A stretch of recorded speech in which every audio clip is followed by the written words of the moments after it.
ਸ਼ੁਰੂ ਕਰਦੇ ਹਾਂ। ਅੱਜ ਆਪਾਂ ਪਾਸਟਰ ਐਲਵਿਸ ਦੀਆਂ ਸਿੱਖਿਆਵਾਂ ਦੀ ਡੂੰਘਾਈ ਵਿੱਚ ਜਾਵਾਂਗੇ ਜੋ ਖਾਸ ਕਰਕੇ ਸ਼ਾਂਤੀ ਲੱਭਣ ਅਤੇ ਝਗੜਿਆਂ ਨੂੰ ਸੁਲਝਾਉਣ ਬਾਰੇ ਹਨ। ਮੇਲ ਮਿਲਾਪ ਦੇ ਚੱਕਰ ਯਾਨੀ ਦ ਸਰਕਲਸ ਆਫ ਰਿਕਨਸਿਲੀਏਸ਼ਨ ਇਹ ਪੂਰੇ ਸਿਧਾਂਤ ਦਾ ਆਧਾਰ ਹੈ। ਇਹ ਸਮਝਣ ਦਾ ਬਹੁਤ ਹੀ ਕਮਾਲ ਦਾ ਤਰੀਕਾ ਹੈ ਕਿ ਅਸਲ ਵਿੱਚ ਸ਼ਾਂਤੀ ਕਿਵੇਂ ਕੰਮ ਕਰਦੀ ਹੈ। Praise the Lord Jesus Christ. ਸ਼ਾਂਤੀ ਦੇ ਇਸ ਖਾਸ ਵਿਸ਼ਲੇਸ਼ਣ ਵਿੱਚ ਤੁਹਾਡਾ ਬਹੁਤ-ਬਹੁਤ ਸਵਾਗਤ ਹੈ। ਇਹ ਸਰੋਤ ਸਮੱਗਰੀ ਬਹੁਤ ਹੀ ਸ਼ਾਂਤ ਅਤੇ ਡੂੰਘੇ ਵਿਚਾਰਾਂ ਨਾਲ ਭਰੀ ਹੋਈ ਹੈ। ਅੱਜ ਆਪਣਾ ਪੂਰਾ ਧਿਆਨ ਇੱਕ ਮਜ਼ਬੂਤ ਅਤੇ ਹਮੇਸ਼ਾ ਕਾਇਮ ਰਹਿਣ ਵਾਲੀ ਸ਼ਾਂਤੀ ਦੀ ਖੋਜ ਵੱਲ ਰਹੇਗਾ। ਆਓ ਫਟਾਫਟ ਅੱਜ ਦੇ ਏਜੰਡੇ ਤੇ ਨਜ਼ਰ ਮਾਰੀਏ। ਆਪਣੇ ਕੋਲ 6 ਮੁੱਖ ਬਿੰਦੂ ਹਨ। ਮੇਲ ਮਿਲਾਪ ਦਾ ਅਰਥ, ਪਰਿਵਾਰਿਕ ਰਿਸ਼ਤਿਆਂ ਨੂੰ ਠੀਕ ਕਰਨਾ, ਕਲੀਸਿਆ ਵਿੱਚ ਏਕਤਾ, ਕੰਮ ਵਾਲੀ ਥਾਂ ਤੇ ਸ਼ਾਂਤੀ, ਅਣਪਹੁੰਚੇ ਲੋਕਾਂ ਤੱਕ ਪਹੁੰਚਣਾ ਅਤੇ ਅਖੀਰ ਵਿੱਚ ਵਿਵਸਥਾ ਤੋਂ ਆਜ਼ਾਦੀ। ਇਹ ਬਿਲਕੁਲ ਪਾਣੀ ਵਿੱਚ ਪੱਥਰ ਸੁੱਟਣ ਨਾਲ ਬਣਨ ਵਾਲੇ ਚੱਕਰਾਂ ਵਾਂਗ ਹੈ ਜੋ ਇੱਕ ਕੇਂਦਰ ਤੋਂ ਸ਼ੁਰੂ ਹੋ ਕੇ ਬਾਹਰ ਵੱਲ ਫੈਲਦੇ ਨੇ। ਪਹਿਲਾ ਭਾਗ, ਮੇਲ ਮਿਲਾਪ ਦਾ ਅਰਥ, ਪਰਮੇਸ਼ਵਰ ਨਾਲ ਰਿਸ਼ਤਾ। ਇਹ ਸਭ ਤੋਂ ਅੰਦਰੂਨੀ ਚੱਕਰ ਹੈ। ਸਰੋਤ ਅਨੁਸਾਰ ਇਹ ਉਹ ਮੁੱਖ ਰਿਸ਼ਤਾ ਹੈ ਜੋ ਬਾਕੀ ਸਾਰੇ ਰਿਸ਼ਤਿਆਂ ਨੂੰ ਸੰਭਾਲਦਾ ਹੈ, ਯਾਨੀ ਮਨੁੱਖਤਾ ਅਤੇ ਪਰਮੇਸ਼ਵਰ ਵਿਚਕਾਰ ਸਿੱਧਾ ਮੇਲ ਮਿਲਾਪ। ਜ਼ਰਾ ਸੋਚੋ, ਪਹਿਲਾਂ ਮਨੁੱਖਤਾ ਦੀ ਹਾਲਤ ਕੀ ਸੀ?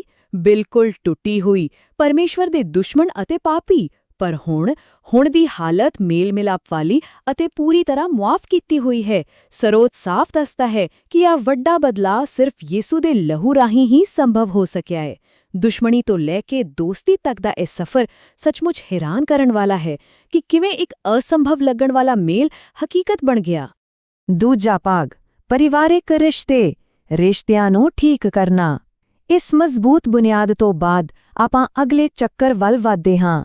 ਅਧਿਆਤਮਿਕ ਸ਼ਾਂਤੀ ਪਾਉਣ ਤੋਂ ਬਾਅਦ ਆਪਣੇ ਖੂਨ ਦੇ ਰਿਸ਼ਤਿਆਂ ਅਤੇ ਕਰੀਬੀ ਪਰਿਵਾਰ ਨਾਲ ਝਗੜਿਆਂ ਨੂੰ ਸੁਲਝਾਉਣਾ ਕਿੰਨਾ ਜ਼ਰੂਰੀ ਹੈ, ਇਹ ਸਮਝਣਾ ਬਹੁਤ ਦਿਲਚਸਪ ਹੈ। ਹੁਣ ਇੱਥੇ ਇੱਕ ਬਹੁਤ ਹੀ ਵਧੀਆ ਸਵਾਲ ਆਉਂਦਾ ਹੈ ਜੋ ਸਾਡੇ ਇਨਸਾਨੀ ਸੁਭਾਅ ਨੂੰ ਸਿੱਧੀ ਚੁਣੌਤੀ ਦਿੰਦਾ ਹੈ। ਕਿਸੇ ਅਪਰਾਧ ਕਰਨ ਵਾਲੇ ਭਰਾ ਨੂੰ ਕਿੰਨੀ ਵਾਰ ਮੁਆਫ ਕਰਨਾ ਚਾਹੀਦਾ ਹੈ? ਇਹ ਬਿਲਕੁਲ ਉਹੀ ਸਵਾਲ ਹੈ ਜੋ ਪਤਰਸ ਨੇ ਯਿਸੂ ਨੂੰ ਪੁੱਛਿਆ ਸੀ। ਆਮ ਤੌਰ ਤੇ ਆਪਾਂ ਕੀ ਸੋਚਦੇ ਹਾਂ? 2 ਵਾਰ 3 ਵਾਰ ਮੁਆਫ ਕਰਾਂਗੇ ਅਤੇ ਫਿਰ ਬਸ ਠੀਕ ਹੈ ਨਾ? ਪਰ ਜਵਾਬ ਸੁਣੋ, 490 ਵਾਰ ਯਾਨੀ 70 ਗੁਣਾ 7 ਹੈ ਨਾ ਹੈਰਾਨੀਜਨਕ। ਸਰੋਤ ਅਨੁਸਾਰ ਇਸ ਦਾ ਮਤਲਬ ਇਹ ਬਿਲਕੁਲ ਨਹੀਂ ਕਿ ਤੁਸੀਂ ਕਾਪੀ ਪੈਨ ਲੈ ਕੇ ਗਿਣਤੀ ਕਰਨੀ ਹੈ, ਬਲਕਿ ਇਹ ਦੱਸਦਾ ਹੈ ਕਿ ਪਰਿਵਾਰ ਵਿੱਚ ਮਾਫੀ ਦੀ ਕੋਈ ਹੱਦ ਨਹੀਂ ਹੋਣੀ ਚਾਹੀਦੀ। ਇਹ ਲਗਭਗ ਅਸੀਮਿਤ ਹੋਣੀ ਚਾਹੀਦੀ ਹੈ, ਬਿਨਾਂ ਕਿਸੇ ਲਿਮਿਟ ਤੋਂ।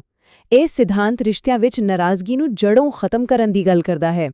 ਇਸ ਨੂੰ ਹੋਰ ਚੰਗੀ ਤਰ੍ਹਾਂ ਸਮਝਣ ਲਈ ਪਹਾੜੀ ਉਪਦੇਸ਼ ਵੱਲ ਦੇਖਦੇ ਹਾਂ। ਮੰਨ ਲਓ ਕੋਈ ਜਗਵੇਦੀ ਉੱਤੇ ਭੇਟ ਲਿਆਉਂਦਾ ਹੈ ਅਤੇ ਅਚਾਨਕ ਯਾਦ ਆਉਂਦਾ ਹੈ ਕਿ ਉਸ ਦਾ ਭਰਾ ਉਸ ਨਾਲ ਨਾਰਾਜ਼ ਹੈ, ਤਾਂ ਪਤਾ ਕੀ ਕਰਨਾ ਹੈ?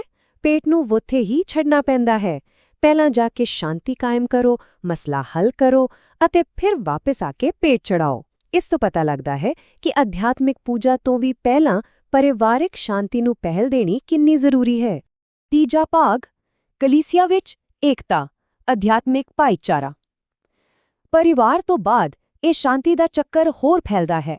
ਆਪਾਂ ਗੱਲ ਕਰਦੇ ਹਾਂ ਕਲੀਸਿਆ ਯਾਨੀ ਅਧਿਆਤਮਿਕ ਭਾਈਚਾਰੇ ਵਿੱਚ ਏਕਤਾ ਦੀ।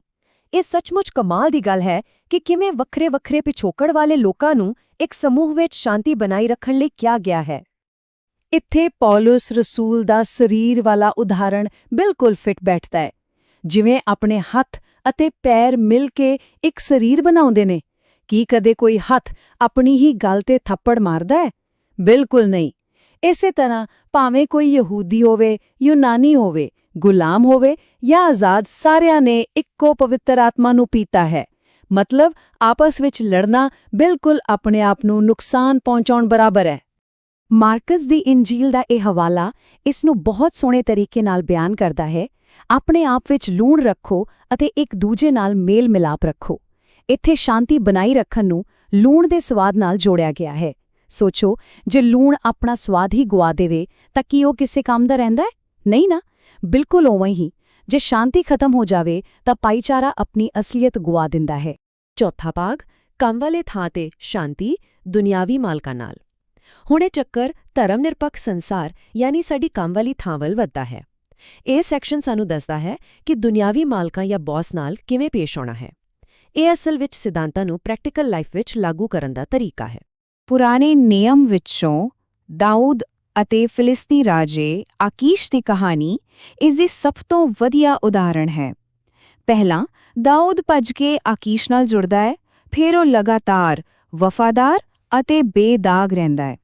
ਨਤੀਜਾ ਕੀ ਹੁੰਦਾ ਹੈ? ਆਕੀਸ਼ ਖੁਦ ਆਪਣੇ ਗੁੱਸੇ ਵਿੱਚ ਆਏ ਸਰਦਾਰਾਂ ਸਾਹਮਣੇ ਦਾਊਦ ਦੇ ਬੇਦਾਗ ਚਰਿੱਤਰ ਦੀ ਤਾਰੀਫ ਅਤੇ ਬਚਾਅ ਕਰਦਾ ਹੈ। ਇਹ ਸਾਨੂੰ ਸਿਖਾਉਂਦਾ ਹੈ ਕਿ ਕੰਮ ਵਾਲੀ ਥਾਂ ਤੇ ਆਪਣਾ ਵਫਾਦਾਰ ਅਤੇ ਸਹੀ ਰਵੱਈਆ ਰੱਖਣਾ ਕਿੰਨਾ ਵੱਡਾ ਅਤੇ ਸ਼ਕਤੀਸ਼ਾਲੀ ਪ੍ਰਭਾਵ ਪਾ ਸਕਦਾ ਹੈ। ਪੰਜਵਾਂ ਭਾਗ ਅਣਪਹੁੰਚੇ ਲੋਕਾਂ ਤੱਕ ਸਭ ਲਈ ਸੰਦੇਸ਼। ਹੁਣ ਇਹ ਚੱਕਰ ਹੋਰ ਵੀ ਵਿਸ਼ਾਲ ਹੋ ਜਾਂਦਾ ਹੈ, ਪੂਰੇ ਸਮਾਜ ਵੱਲ, ਅਜਨਬੀਆਂ ਵੱਲ ਅਤੇ ਉਨ੍ਹਾਂ ਵੱਲ ਜੋ ਅਜੇ ਪਰਮੇਸ਼ਵਰ ਨੂੰ ਨਹੀਂ ਜਾਣਦੇ। ਆਓ ਉਨ੍ਹਾਂ ਲੋਕਾਂ ਤੱਕ ਪਹੁੰਚਣ ਬਾਰੇ ਗੱਲ ਕਰੀਏ ਜੋ ਸ਼ਾਂਤੀ ਦੇ ਸਰਕਲ ਤੋਂ ਅਜੇ ਬਾਹਰ ਨੇ। ਇੱਥੇ ਮਸੀਹ ਦਾ ਰਾਜਦੂਤ ਜਾਂ ਐਂਬੈਸਡਰ ਆਫ ਕ੍ਰਾਈਸਟ ਹੋਣ ਦਾ ਅਸਲ ਮਤਲਬ ਸਮਝਣਾ ਬਹੁਤ ਜ਼ਰੂਰੀ ਹੈ। ਇਹ ਕੋਈ ਛੋਟਾ-ਮੋਟਾ ਖਿਤਾਬ ਨਹੀਂ ਹੈ, ਇਹ ਇੱਕ ਬਹੁਤ ਵੱਡੀ ਜ਼ਿੰਮੇਵਾਰੀ ਹੈ। ਇੱਕ ਨਿਯੁਕਤ ਸੰਦੇਸ਼ਵਾਹਕ ਵਜੋਂ ਅਜਨਬੀਆਂ ਨੂੰ ਇਹ ਬੇਨਤੀ ਕਰਨਾ ਕਿ ਉਹ ਪਰਮੇਸ਼ਵਰ ਨਾਲ ਮੇਲ ਮਿਲਾਪ ਕਰਨ। ਅਸਲ ਵਿੱਚ ਇਹ ਸ਼ਾਂਤੀ ਦਾ ਸੁਨੇਹਾ ਉਨ੍ਹਾਂ ਤੱਕ ਲੈ ਕੇ ਜਾਣਾ ਹੈ ਜਿਨ੍ਹਾਂ ਨੇ ਅਜੇ ਤੱਕ ਇਸ ਬਾਰੇ ਸੁਣਿਆ ਹੀ ਨਹੀਂ। ਬੀਤੇ ਸਮੇਂ ਅਤੇ ਅੱਜ ਦੇ ਵਰਤਮਾਨ ਵਿੱਚ ਇੱਕ ਬਹੁਤ ਵੱਡਾ ਫਰਕ ਹੈ। ਪਹਿਲਾਂ ਪਰਾਈਆਂ ਕੌਮਾਂ ਵਾਅਦਿਆਂ ਤੋਂ ਵੱਖਰੀਆਂ ਸਨ ਅਤੇ ਬਿਨਾਂ ਉਮੀਦ ਦੇ ਅਜਨਬੀ ਸਨ। ਪਰ ਅੱਜ ਸਲੀਬ ਰਾਹੀਂ ਉਹ ਇੱਕ ਸਰੀਰ ਵਿੱਚ ਇਕੱਠੀਆਂ ਹਨ ਅਤੇ ਪਰਮੇਸ਼ਵਰ ਦੇ ਚੁਣੇ ਹੋਏ ਲੋਕਾਂ ਨਾਲ ਉਨ੍ਹਾਂ ਦਾ ਮੇਲ-ਮਿਲਾਪ ਹੋ ਚੁੱਕਾ ਹੈ। ਸਰੋਤ ਬਹੁਤ ਹੀ ਸਪਸ਼ਟ ਤੌਰ ਤੇ ਸਮਝਾਉਂਦਾ ਹੈ ਕਿ ਕਿਵੇਂ ਸਲੀਬ ਨੇ ਉਹ ਕੰਧ ਹਮੇਸ਼ਾ ਲਈ ਢਾਹ ਦਿੱਤੀ ਹੈ ਜੋ ਪਹਿਲਾਂ ਦੁਸ਼ਮਣੀ ਪੈਦਾ ਕਰਦੀ ਸੀ। ਛੇਵਾਂ ਅਤੇ ਆਖਰੀ ਭਾਗ ਬੇਵਸਥਾ ਤੋਂ ਆਜ਼ਾਦੀ, ਕਾਨੂੰਨ ਤੋਂ ਮੁਕਤੀ। ਹੁਣ ਆਪਾਂ ਸਭ ਤੋਂ ਬੁਨਿਆਦੀ ਅਤੇ ਅੰਤਿਮ ਚੱਕਰ ਤੇ ਪਹੁੰਚ ਗਏ ਹਾਂ। ਇਹ ਬਾਈਬਲ ਦੇ ਸਖਤ ਨਿਯਮਾਂ ਦੀਆਂ ਮੰਗਾਂ ਨਾਲ ਮੇਲ-ਮਿਲਾਪ ਕਰਨ ਬਾਰੇ ਹੈ। ਇੱਥੇ ਉਸ ਕਾਨੂੰਨੀ ਬੋਝ ਨੂੰ ਪੂਰੀ ਤਰ੍ਹਾਂ ਖਤਮ ਕਰਨ ਦੀ ਗੱਲ ਹੁੰਦੀ ਹੈ। ਇਸ ਨੂੰ ਧਿਆਨ ਨਾਲ ਸਮਝੋ। ਇੱਕ ਪਾਸੇ ਬੇਵਸਥਾ ਯਾਨੀ ਕਾਨੂੰਨ ਹੈ ਜੋ ਸਿਰਫ ਦੋਸ਼ੀ ਠਹਿਰਾਉਂਦਾ ਹੈ, ਸਜ਼ਾ ਦੀ ਮੰਗ ਕਰਦਾ ਹੈ ਅਤੇ ਮਨੁੱਖਤਾ ਦੇ ਬਿਲਕੁਲ ਉਲਟ ਹੈ।